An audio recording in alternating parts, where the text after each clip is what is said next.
Tonight on LTC News, the importance of supporting local businesses. The pandemic has ravaged our small business community, from restaurants to retailers to artists, and so we are launching this positive event.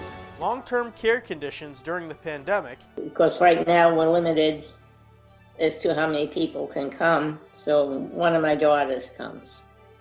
But they're very careful. And early voting begins. I've always voted early. I think it's a great thing.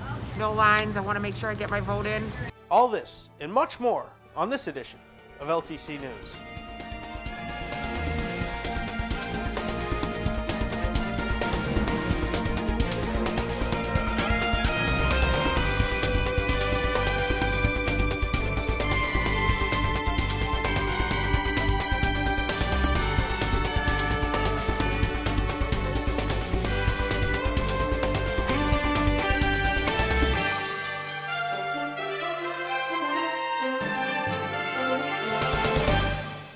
Welcome to LTC News. I'm your host, Matt Nelson. Halloween trick-or-treating is prohibited this year in the city of Lowell because of the risk of virus transmission. City Manager Eileen Donahue announced the decision early last week after consulting with Police Superintendent Kelly Richardson and Health and Human Services Director Joanne Belanger. However, the CDC has suggested substitute activities for those wishing to celebrate, including pumpkin carving, home decoration, a scavenger hunt, a virtual Halloween contest, or a movie night at home. The Lowell School Department held a forum on October 19th to update parents on the high school construction project. Now we're closing in on the completion of what we call the construction document. So this has gone from just the seed of an idea all the way to developed drawings so that it can be constructed and built in accordance with the educational vision in the program. I also want to say that we look forward and we can see that there's about 5 years of construction ahead of us. But I do want to point out that really there's about 4 years worth of construction on the school site. So the first year of construction is actually happening on the neighboring property. And even as we see that the duration of construction on the school site proper is 4 years, during that time, in just over a year increments, there will be significant portions of the new school that will be completed, and the students will be able to take advantage of new spaces as they come available. Next, they showed site plans and perspective composites of the different campuses, views, and learning spaces in the new buildings. So here we can see in the foreground a 5-story building, which is predominantly the Freshman Academy. It's actually the top 4 floors, and the bottom floor is a science and technology wing. To the right-hand side, what used to be the 75 Arcan Drive property is now the new athletic facility. And you can see that the 1922 and 1890s buildings remain in the background. A portion of the 1980s or the western side of the canal exists, but the rest of it is new. This is at the second floor, but this is approximately a 24,000 square foot gymnasium. It's got a 6-lane track and the ability to have competition basketball and other sports, batting cages, etc. And what this will do is house the books and stacks for the media center. This building is so large, we actually have 2 media centers, but this is really the traditional media center where one might go and do research on a computer or have access to computer labs or simply go pick up a fiction book and either read it or check it out. They then explained which classes would be able to take advantage of the new building and the construction timeline. So the gym is starting and will be completed in the spring of 22. Once that's complete, the team will move on to where the field house is right now, as well as the current main entry, and construct the new Freshman Academy, as well as the cafeteria, which will then come online over winter break of 2023 to 2024. So at that point, in 2024, there'll be a new gym, the new Freshman Academy, as well as the new cafeteria will all be online. I would note that the freshmen are going to stay in the existing Freshman Academy until the end of the project. To watch the presentation in its entirety, check out the LTC YouTube page. There are several ways that registered voters in Lowell can cast ballots for the November 3rd election besides showing up on Election Day at their polling sites. Drop boxes are stationed outside City Hall for mail-in ballots, and early in-person voting began on October 17th at the Lowell Senior Center. Even during the pandemic, there is no excuse not to vote. I've always voted early. I think it's a great thing. No lines. I want to make sure I get my vote in. So important, especially this year.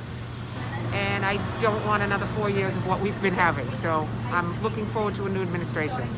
Well, I think it's really important that everyone's voice is heard, and I think the more people that can vote early with the pandemic going on is just important to be able to count all the votes in time. Yeah, it can be a little safer, and there's a little more room for everybody, and there's lots of people in our city, so it just makes it easier and safer for everyone to vote. Early voting here at the Senior Center is going to be open from October 17th to October 30th. We try to have on staff during early voting a poll worker who can either speak Spanish or Khmer to assist voters in the process.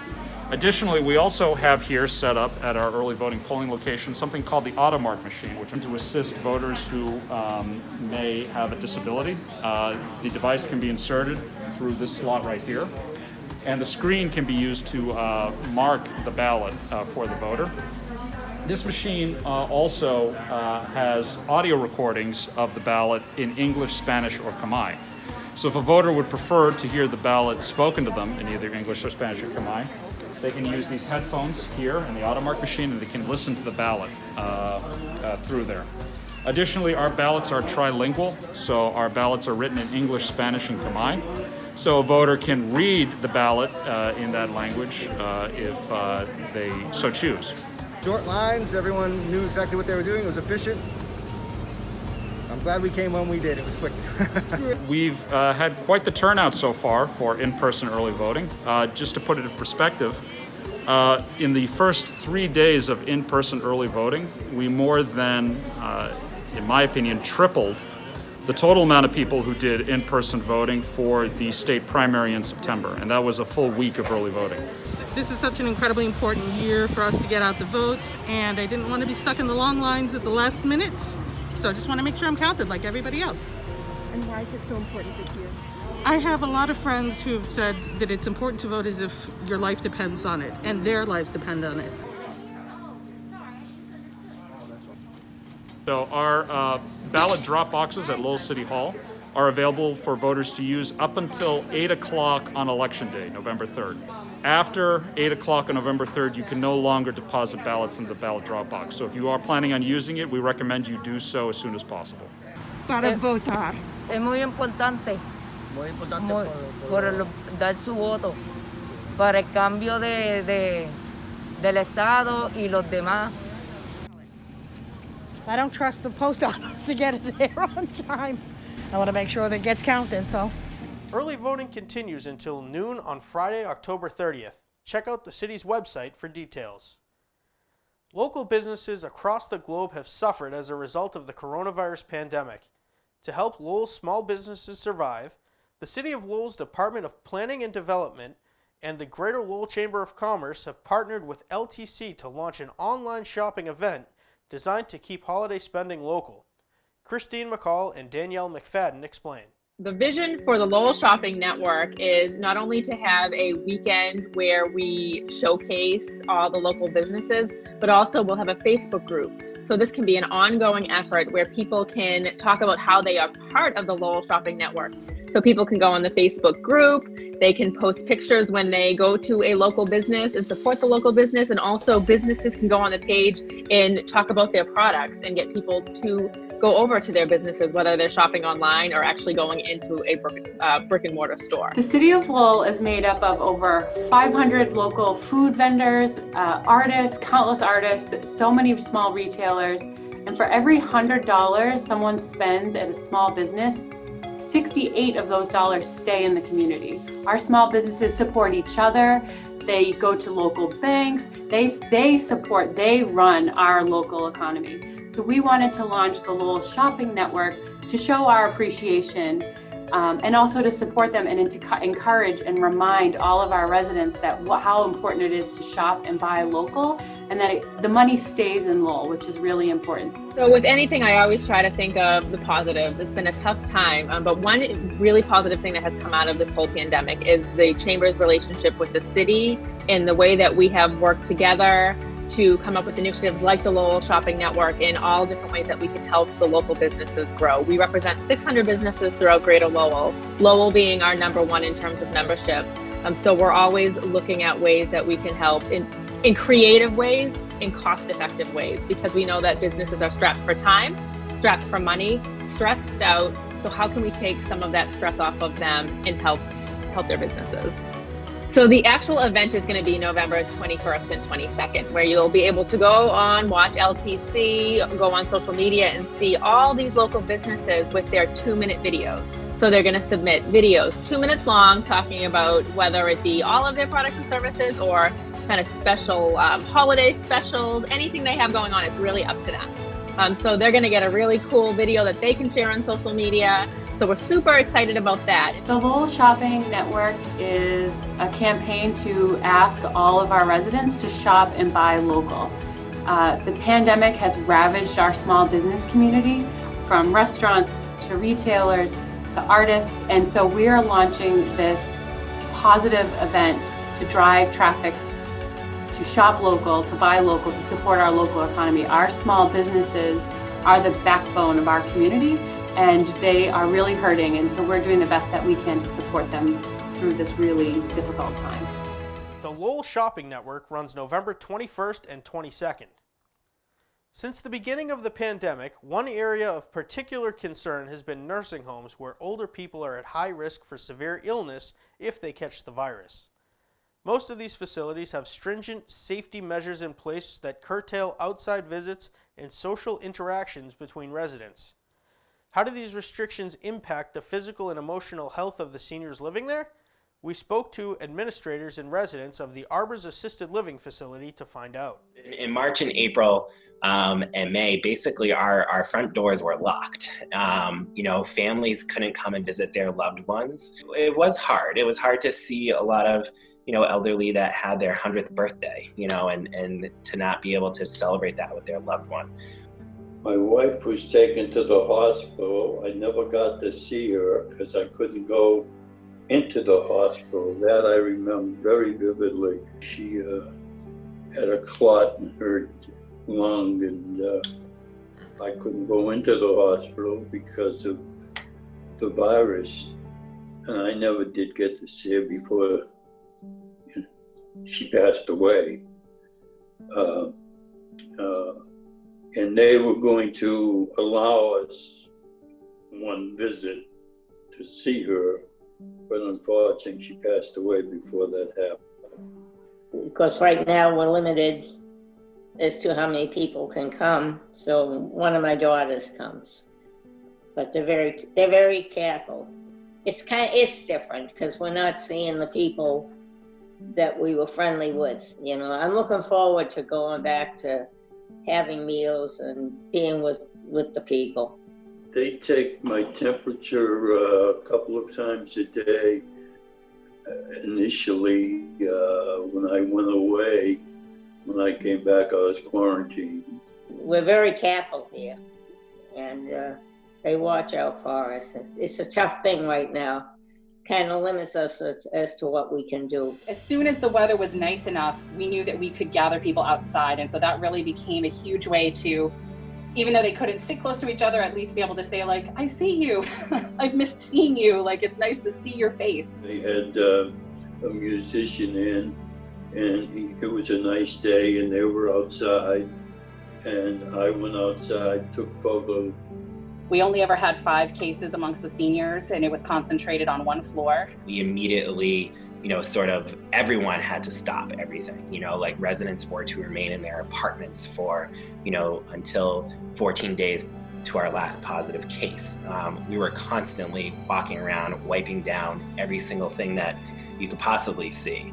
And it did help sort of control the spread of it, and really did isolate it to that little pocket of time. We acted quickly, we acted smartly, we really talked about safety protocols. And even now, the reality is that for senior care facilities like this one, the only way it's going to get in is if somebody brings it in. The warmer months are great. We could go outside and everything was, fun and dandy, but being here in New England is awesome for the wintertime. So I do expect this to be a longer winter for us. I'm out in the ocean quite a bit, or I was. I'll be back out there, even though I ain't got this amputated leg. But I'll be there. In this week's edition of Sunspot, Lowell Sun Enterprise editor Chris Scott sits down with Conor Yunits.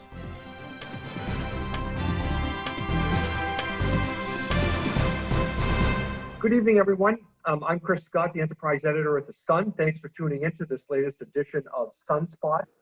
This was a natural for us to have on Conor Yunits. Conor is a guy I've known for quite a while. He's worked on a lot of political campaigns, and now he's working on Question 1, which is garnering quite a bit of attention here in the state of Massachusetts with Election Day approaching. Conor, thanks for coming on. Thanks for having me, Chris. All right. So we had on 2 weeks ago Ed Davis, the former Lowell police superintendent, the former Boston police superintendent, who urged people to vote yes on 1. You saw that and then reached out, which is great. So we put you right on. So I just want to give you the floor, and then I'll have a few questions. And before you know it, we'll be done. It will be 13 minutes and out.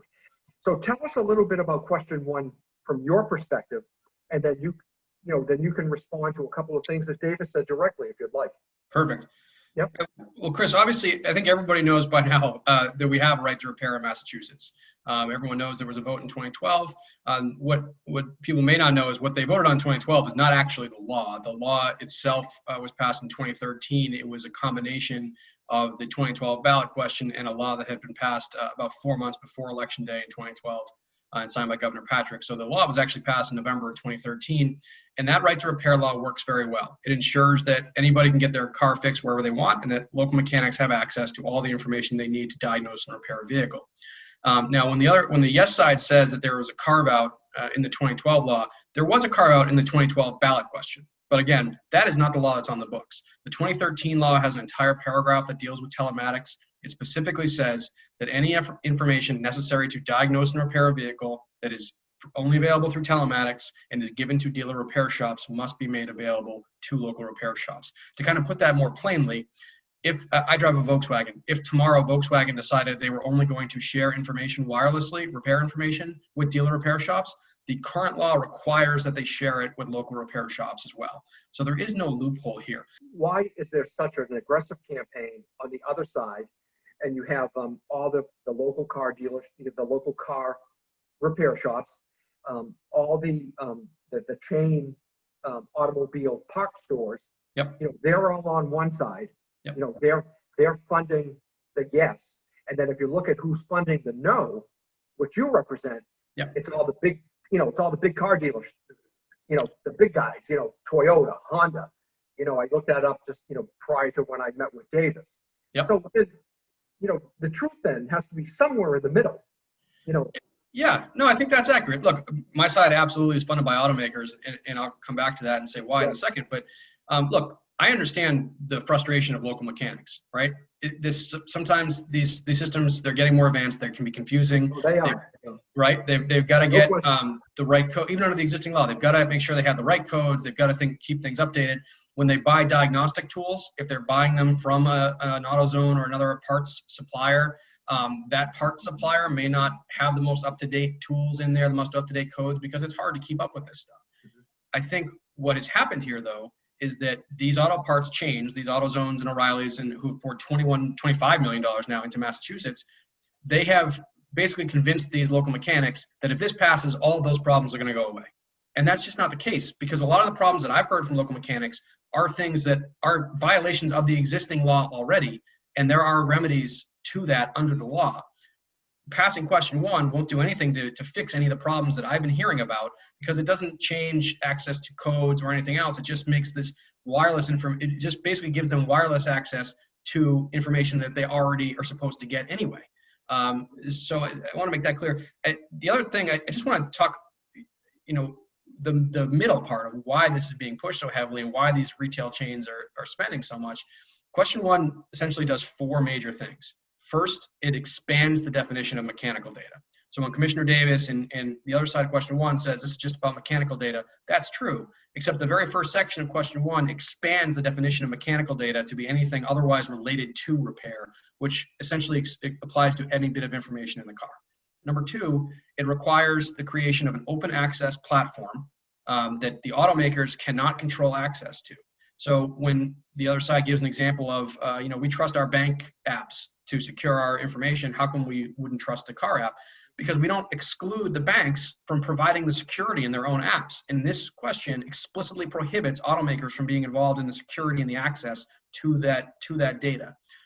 Third, it requires real-time two-way access to vehicles. So not only would anyone with access be able to download information from the car, they would be able to upload information from the car as well, which significantly raises the risk of malware, of ransomware, of all these kinds of viruses that you currently can get on your computer onto your car. And then finally, it sets a deadline of model year 2022. And some people may hear that and think, great, you got 2 years to figure it out. Model year 2022 cars start being sold in the next couple of months. They can legally be sold in Massachusetts in January of 2021. So this is not a future-looking law. This is something that automakers essentially will have to comply with beginning in January, when there has been no app created, no access platform created, no specification as to who's controlling access, who is maintaining, who is building these apps, who is maintaining and paying for them and securing them, except that automakers can't do it. The yes side has poured $25 million into Massachusetts. That's the figure you used, right? Yes. Right. What has the no side poured into Massachusetts on this? Yeah, we've put in 26 million. 26 million. So yeah. Man, that is from from automakers. Let me make clear. Yeah, right. So there's a lot at stake here. Yeah. These multinational chains and automakers aren't pouring all this money in if there wasn't something at stake. And there clearly is something at stake. And in all due respect to your side, and in all due respect to the other side, I'm not sure that the public is going to be able to make a completely informed decision based on every little thing. So let me follow this up with a question. If question 1 is rejected, right, which is what you hope will happen, yes, will the local auto mechanics like Santiago Castillo, the guy we interviewed as part of that that came on with the yes side, will men like him, will mechanics like him have access, computer access to every function of the motor vehicle that they would need to make a repair, or would there be omissions to it that the motorist would have to go back to the dealer? As I said, if an automaker decides tomorrow to only share information wirelessly, they still have to provide it to local repair shops under the existing law. So yes, why are the local repair shops in such a dither? This myth that if this doesn't pass, local repair shops are going to go under is exactly that. They are a critical part of the repair infrastructure. Even the Auto Care Association, which is the group that wrote question 1, they admit that automakers can't do all of this work, and that the local repair shops have to work in tune with the automakers because there's just not enough capacity in the dealer repair market. So this is a myth that in a fear tactic that the other side is spreading, that somehow if question 1 doesn't pass, your local mechanic is going to go out of business. So when I say that all the local guys are in a dither, and you say you're not sure they are, I would say they clearly are. That I've seen numerous advertisements on television when I do watch TV, and even Santiago, when he was on, was saying that he might have to go out of business, or we only have 3 minutes left, or he might have to lay somebody off. So clearly, these guys feel threatened if question 1 is rejected. So why do they feel so threatened? It has to do something with, you've been around a long time, I've been around, follow the money. They feel that they're not going to be able to get the business. That's their argument. It's a bit like if Burger King and McDonald's came into Lowell and they said, hey, we're going to spend $25 million here to change the law, but really it's about protecting the little guy.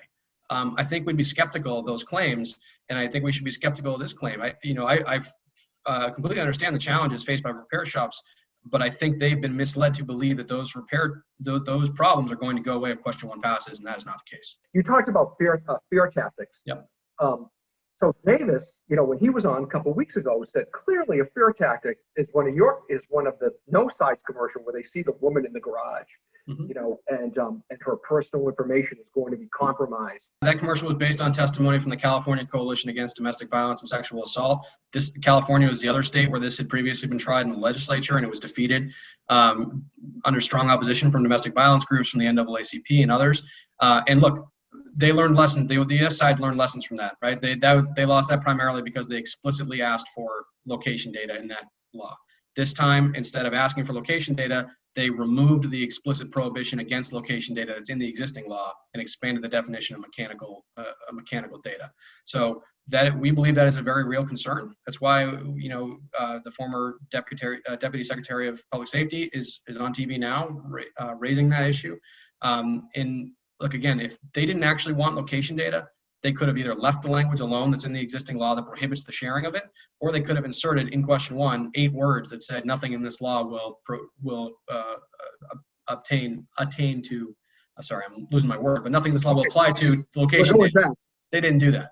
Yeah. So again, just to reiterate, so the No Side says that if this passes, there potentially could be breaches that would enable personal information for motorists to get out there. Your insistence on that. Right, because it opens a wireless gateway into the vehicles. Now, we're not saying the mechanics are going to exploit that data. What we're saying is you're putting that information online in an easy-to-access gateway. This is why the National Highway Traffic Safety Administration has warned against doing this. This is why cybersecurity experts who work in transportation security have warned against doing this. Because once you open that gateway, it's basically impossible to close that door again, and bad actors will find a way to exploit it. I want to thank everybody for tuning into this latest edition of Sunspot. We'll be back in 2 more weeks. Maybe we'll have some post-election analysis. Have a good night, everybody, and stay healthy. And that does it for this edition of LTC News. You can find us on LTC channels 8, 95, and 99, online at ltc.org, on Roku in the LTC News playlist, on Facebook at LTC Lowell, or on our YouTube page. I'm your host, Matt Nelson. Thanks for joining us.